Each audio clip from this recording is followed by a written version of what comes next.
will raise our eyebrows. Yes. And cause us to look at the situation differently. Yes. And maybe find that compassionate look in there somewhere to throw back across the room. Welcome to the Brain Lady Podcast with your host, Karen D. Wood, the resident brainiac. Get ready for a mind-expanding journey as we unravel the mysteries of the brain from Notes from the Couch. Join us as we delve into the complexities and wonders of this enigmatic supercomputer. Fasten your mental seatbelts and prepare to have your synapses fired up. Welcome to the captivating world of the Brain Lady Podcast.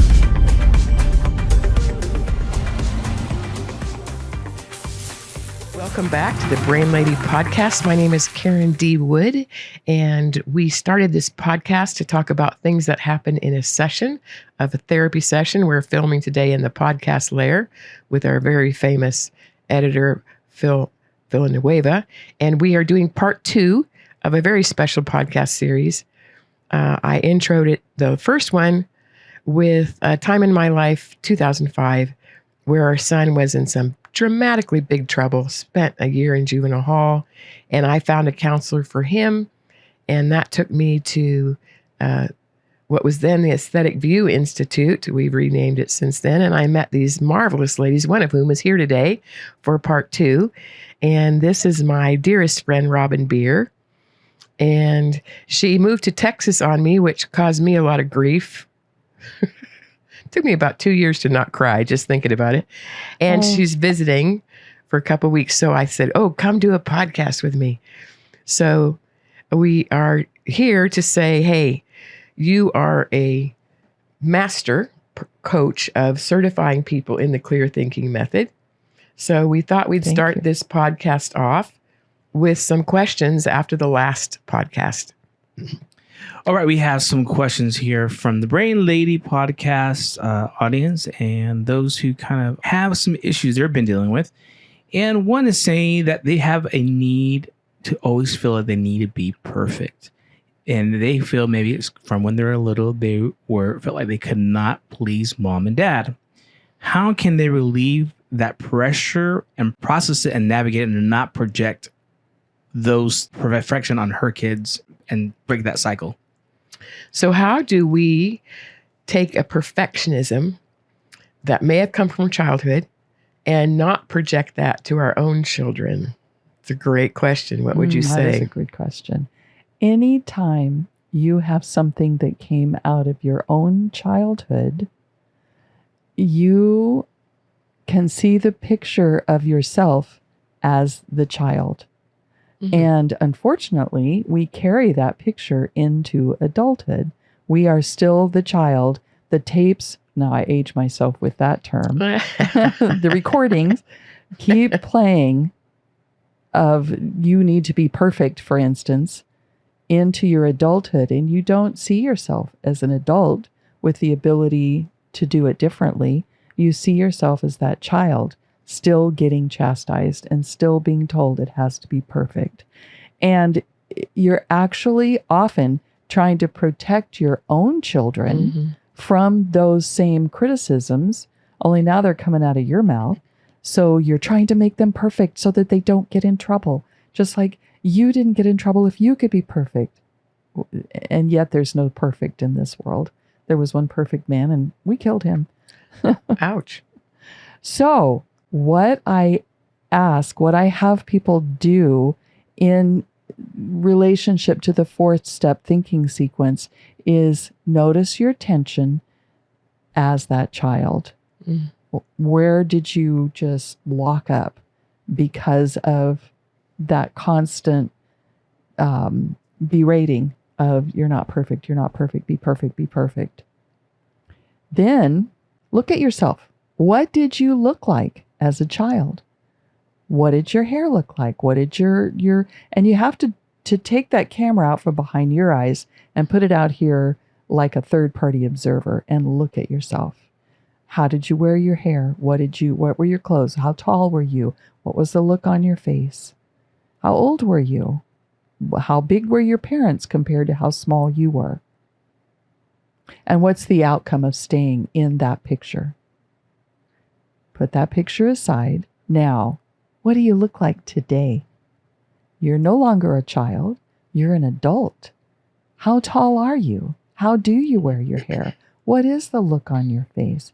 What do you know now that you didn't know then? What do you see around you? And what's the outcome of staying an adult rather than a child being scolded? You have the choice now of what you want to say to your children. What do you really want to teach them? They're not in danger. Those parents who corrected you so often don't live with you. They're not there. They're not yelling at your children. They're not yelling at you. You get to decide that kindness is taught.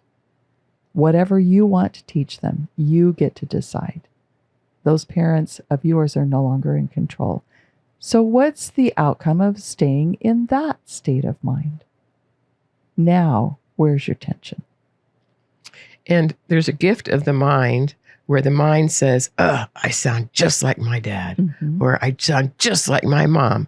Good, grab that, figure out what that sound is.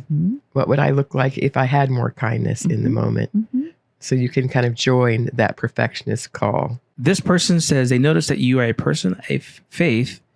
How do I accept myself when those hurtful words make me feel like I am not even worth of God's grace? So when my humanness flares up and I do all the things, how do I grab God's grace in those moments? One of the things I like to say to people is our brain is designed to protect us from rattlesnakes. And so after trauma, so much of life becomes just rattlesnakes. And if we were walking on a path, would we lean over and tell that rattlesnake John 3:16? Would we just lean over, get that close? Well, that's what the brain does. It's in that state of danger all the time, so it can't receive the goodness of God at that moment. So we've got to try to get out of the danger first so that then we can receive the goodness of God. So, because we don't normally try to hug rattlesnakes. Right. So what would you say about this idea of trying to grab God's grace? One thing I like to do with my faith is picture myself in the scripture. It's not just words. It's not just in Broca's area and Wernicke's area that do words, but to get a picture of it on my occipital lobe. So when you hear the verse, my grace is sufficient for you, and my power is perfected in your weakness. You don't have to fix your weakness to walk in his grace. You can picture yourself still weak and his grace engulfing you, enveloping you. What does that look like? Well done. That would change it dramatically, wouldn't it? Okay, another question. How can I forgive the people who said I'm worthless without feeling like I'm letting them off the hook? Does faith play a role in that? So how do I take that Definitely. where people have been speaking worthlessness into me? And how do I forgive that and yet not let them off the hook? Well, forgiveness isn't off the hook. The offense is real. The pain is real. And if you can make the picture of a debt owed, so that criticism is a debt to you, that's not okay. And yet it's not yours to fix. It's not yours to collect. So if you can see in your picture God as the great debt collector and sign that debt over to him, you deal with them. They no longer owe me. It's still owed. It's a big debt. It's owed to you. You go after them. I'm off the hook. Kind of changes the hookness. Yeah. Put God on the hook instead of you. You don't have to collect the debt. You don't have to make it better. He'll make it better. Okay, this was somewhat similar, but I feel guilty for struggling with anxiety and trauma. Like I'm not a good enough believer. How can I accept myself without that guilt? So I have my life wrecks. And how do I not do guilt about those life wrecks? Your life wrecks go straight to your limbic system. All it's trying to do is keep you safe. Even the guilt is trying to keep you safe. Mm-hmm. If I can feel guilty enough, I won't do it again. So feel the tension of that. See the picture of yourself walking in the guilt. What's the outcome of staying there? Now, put that picture aside. What would you look like walking in grace? Maybe a fantasy. Maybe it doesn't seem like something you could do in this world. But if you could, what would you look like? And what's the outcome of walking in that picture of grace? Phrase I like to use in those situations is we all make perfect sense for where we've come from. And if I can just know that my neurological response, I make perfect sense in trying to unravel my anger the last few years, because I've lived with angry people my whole life. So my anger is my reactions, trying to protect me, let it be my identifier, not my definer. And then, because we all make sense for where we come from. And thank you, limbic system, for trying to keep me safe. Now, at ease, and we're going to let the frontal lobe deal with this one. I love you, Robyn. You said that so nicely. At ease. I'm like, knock it off. And you're like, at ease. It's okay. You were just trying to keep me safe. I get that. Thank you. There's the difference between us right there in a few words. Okay, we have some questions from the married couples. Here's one. I don't know if it's a wife or a spouse. We both carry this, "you're worthless," quotes, baggage from our past, and it makes us tense with each other. How can our faith help us accept ourselves and each other? So marriage is complicated. I'm not sure where the idea came from sometimes because it's so complicated. But it's supposed to be a thing where we're supporting each other and lifting each other up. But if we've come from worthlessness, that becomes very difficult to do. So what would you do to speak to the couple where they're both dealing with worthlessness and what they say to each other triggers off each of their worthlessness? So in clear thinking, we have viewing perspectives. We start with subjective, which is the camera behind your eyes. Then we have objective, which is the camera out here as a third person observer, seeing the whole situation. Then we go up a step to sympathetic, where you're able to look at what the other person sees, put the camera behind their eyes. And if you can see what they see, then you can feel what they feel. So that's the empathetic view. There's one higher view, and that's the divine view. What does God see in this situation? You really have to know his character to be able to see that. If you think he's up there like a whack-a-mole ready to bop you on the head for everything you do wrong, there's a picture. You're not really seeing him, so that's not going to help. You're just going to whack each other and yourselves for being worthless. But if you can really see how he sees you, which is you are the apple of his eye. Your spouse is the apple of his eye. He would do anything to protect you. Psalm 18 says he comes down with fire in his eyes when someone rattles your cage and your spouse's cage. He loves you both. You are the favorite son, the favorite daughter of the Most High God. Get a picture of that for yourself and for your spouse and walk toward that picture. Okay. Can you share a story of a couple who uses their faith to heal from trauma like ours? And how did acceptance help them grow stronger together?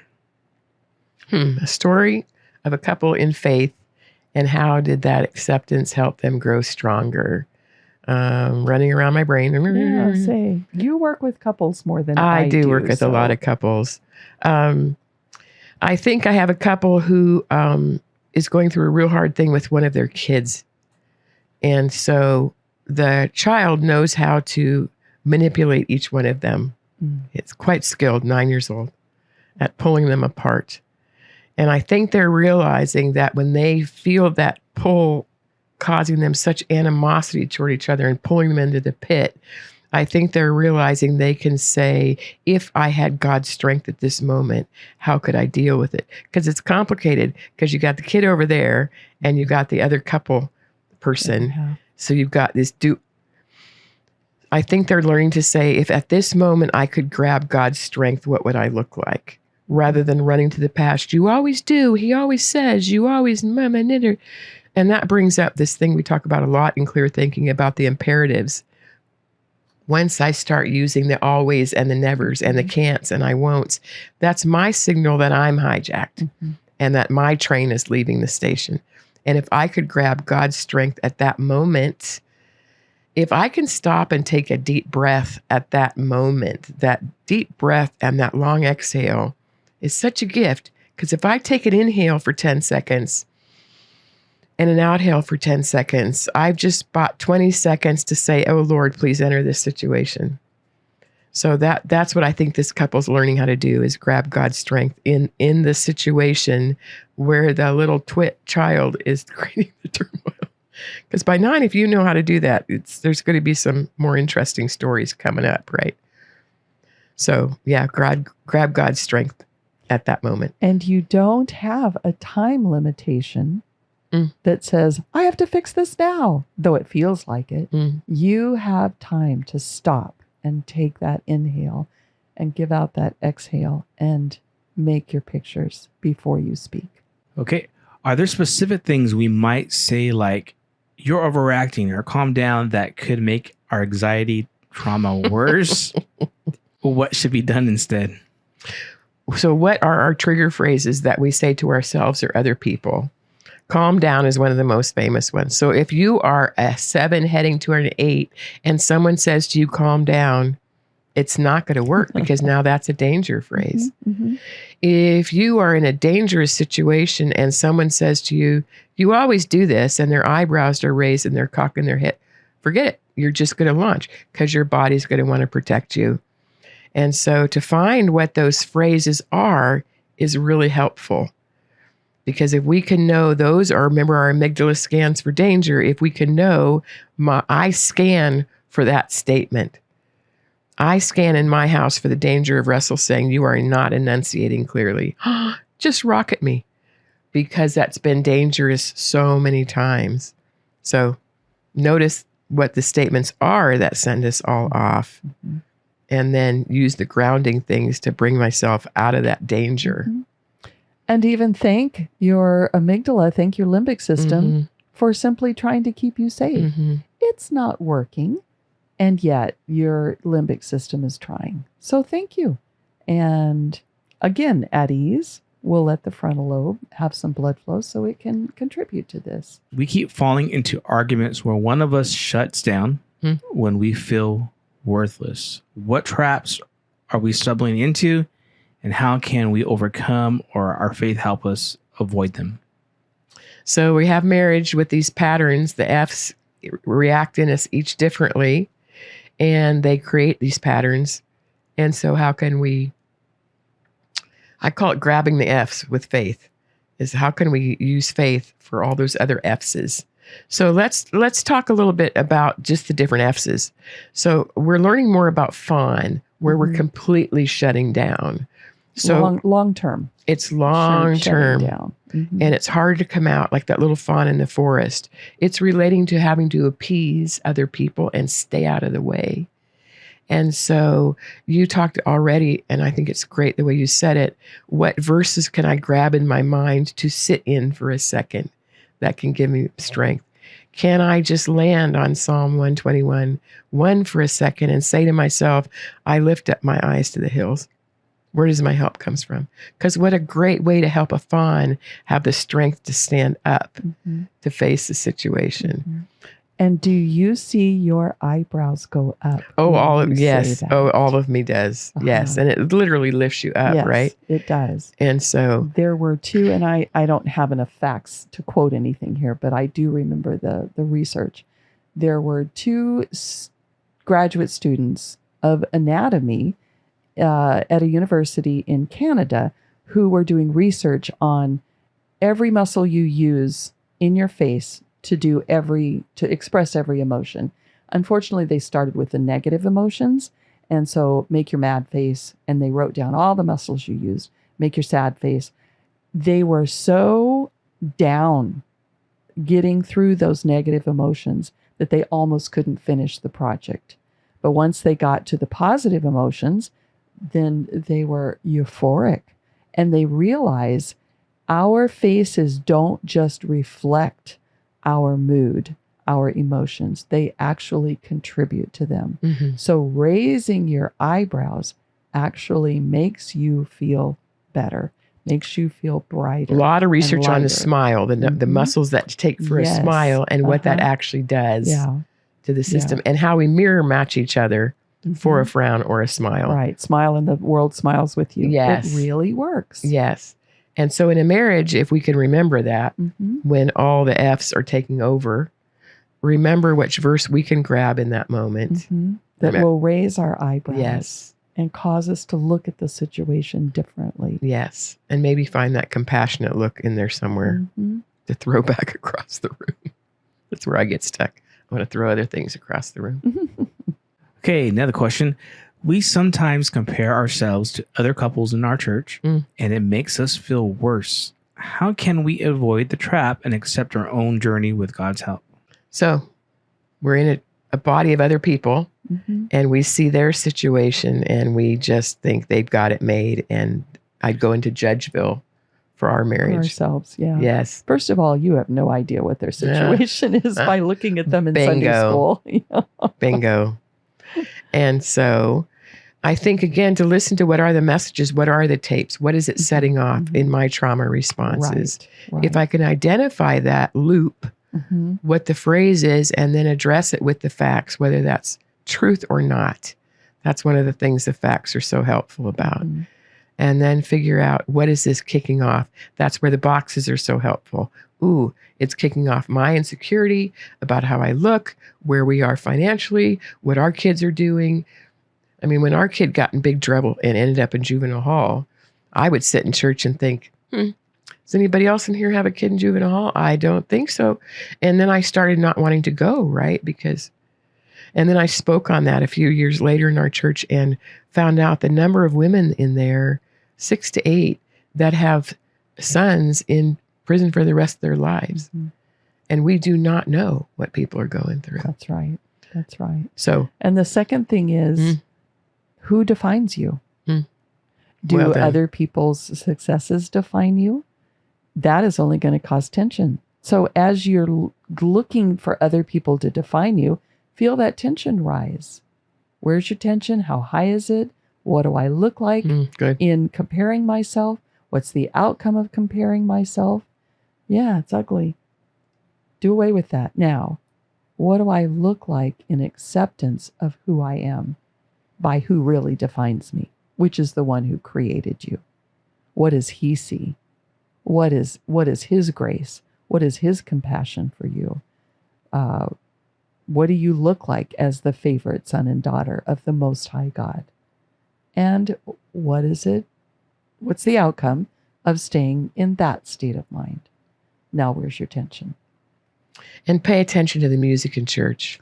I used to think, being from a large family, that we all came home from church in such a great mood because it was a sermon. And I don't think so, because we were awfully young. I think it's because we got to all sing and sing and sing and sing and sing and just empty all that stuff when we sing. It's such a valuable thing. And sing words of truth. Yes. Sing Yes. words of scripture. And connect. Sing words of praise Yes. to someone higher than yourself. And let the church be about that instead of about this comparison scanning. Sometimes we avoid talking about our trauma because we're scared it'll hurt too much. How can we avoid that silence trap and open up safely?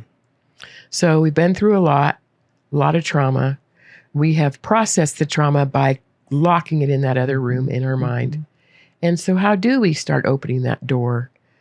To whom do we figure out how to open that door? And what would you have to say about that from a traumatic childhood viewpoint? Slowly. Open that door slowly. You don't have to rip off the scab and dive into the details immediately.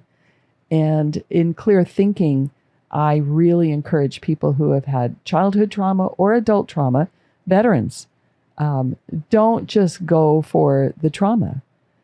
Use the clear thinking method, the 4-step thinking sequence, for every little thing. I'm stuck in traffic, my child is going to be late for school. All those little things long before you hit the big things, and let your brain build a new superhighway toward acceptance before you delve into the traumatic situations. And then your brain will be prepared for it. You'll have a superhighway built away from your reactive emotion and toward the clear thinking skills, so that you can open that up without it taking you down. And keep learning about the physical, visceral sensations that opening this door starts bringing. Really join your breathing. Get to a breathing class or a yoga class where you can let your whole body know, because the body keeps the score, that you're in a new safe zone now. Wrap yourself around friends who it's safe to talk to it or not talk to it. Because when we come from very, very high trauma, there's a lot we don't share because they've never been there. And so open the door slowly, join with your body, take time unwrapping it, and then just keep letting yourself know you're in a new safe place. Some family or friends still say things that make us feel worthless, and it messes with our relationship. How can we avoid letting their words trigger us, or are we being too sensitive? So family structures, they know things, they say things, and it hits the worthless button. So what do we do how do we do that in our close family structure? Forecasting when you're going to be with those people helps a lot. Thanksgiving is coming up. Aunt Edna's going to be there. Aunt Edna. She's never liked me. So where's my tension when I'm around her? Where do I feel it? How high is it? Feel your body. Let your body tell you what it's going to do before it is in the situation to do it, so that you can prepare for it. And get a picture of what you look like, how you shrink back to that little child when she starts in on you with her little snide remarks. And what's the outcome of staying there? And what does wisdom say? How long is it wise to be in the situation? Yeah. Is a good 20 minutes good, or hour? And then leave with peace and grace instead of just tucking your tail between your legs and having to get out of there. Right. And is getting out of there mean you move on to another conversation and leave Aunt Edna still talking? Or does it mean, yeah, I think it's time to go home? And you get to decide that. And sometimes I say, this is why God made the bathroom. Just to say, excuse me. Safe place. I'll be right back. Go wash your hands a little bit. Do some of your deep breathing. Go out in the sun. Get some sun on you to tell your brain she's not dangerous. And then sometimes it's time to show a little new strength. Well, that's a whole other episode about boundaries and all those good things. So today we did a little bit different for our Part B interview with Robyn Beer, who is a longtime clear thinking coach. And we appreciated your questions. So thank you so much for coming from Texas just to do a podcast with me, because that's what it feels like. My pleasure. And if any of these things triggered you or got you more questions, just let us know, because we would love to spend some more time on those things if they're important to you. So we've been recording this podcast for more than a year, and we want to thank you for all the support and all the followers. It's been really exciting to see the growth. I love going someplace new. I'll just be walking someplace completely random and someone will say, stand up straight and exhale. So I know they've been watching. It's just delightful. So please keep following us, spread the news to your friends, and subscribing so that we can get the news out much further than just this podcast room. And just remember the power of joining with your body. And that's why we end every episode with sit up straight, take an exhale, and thanks for coming.